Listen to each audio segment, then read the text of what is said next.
কাশ্যাং। আজ সোমবার 26শে মাঘ 1432 বঙ্গাব্দ। ইংরেজি তারিখ 9ই ফেব্রুয়ারি 2026। ত্রিদেব মন্দির এখনও নবীন এক তীর্থভূমি, তবু অল্প সময়েই এই মন্দির ভক্তি ও মিলনের উজ্জ্বল কেন্দ্র হয়ে উঠেছে। রবিবার ছিল মন্দিরের 18তম প্রতিষ্ঠা দিবস। এই উপলক্ষে প্রথমবার স্বর্ণজৃত মন্দিরে দেববিগ্রহগুলিকে নতুন সাজে সাজানো হয়। ফুলের সুবাস, ধূপের গন্ধ আর ভক্তদের মৃদু মন্ত্রোচ্চারণে গোটা প্রাঙ্গণ যেন এক পবিত্র আবেশে ভরে ওঠে।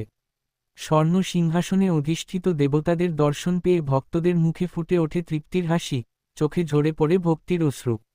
দিনের অন্যতম আকর্ষণ ছিল 501 জন নারীর কণ্ঠে সমবেত মঙ্গল পাঠ এবং 1001 জন কন্যার বিশেষ পূজন।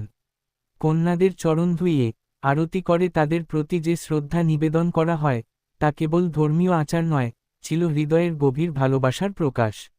ভজনের সুরে সুরে মন্দির চত্বরে যেন ভক্তির গঙ্গা বয়ে যায়। রানী সতী, সালাসর হনুমান ও খাটু শ্যাম প্রভুর পূজায় অংশ নিয়ে ভক্তরা নিজেদের সুখ দুঃখ, আশা আকাঙ্ক্ষা সবই অর্পণ করেন ঈশ্বরের পায়ে। এই ধর্মীয় আয়োজনের মধ্য দিয়েই উচ্চারিত হয় এক মানবিক বার্তাও, বেটি বাঁচাও।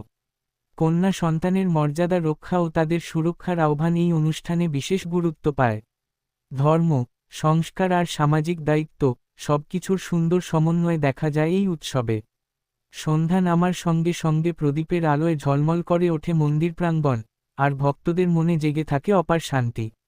ত্রিদেব মন্দিরের এই দিনটি তাই কেবল একটি অনুষ্ঠান নয়, কাশীর বাঙালি জীবনে এক আবেগময় স্মৃতি হয়ে রয়ে যায়।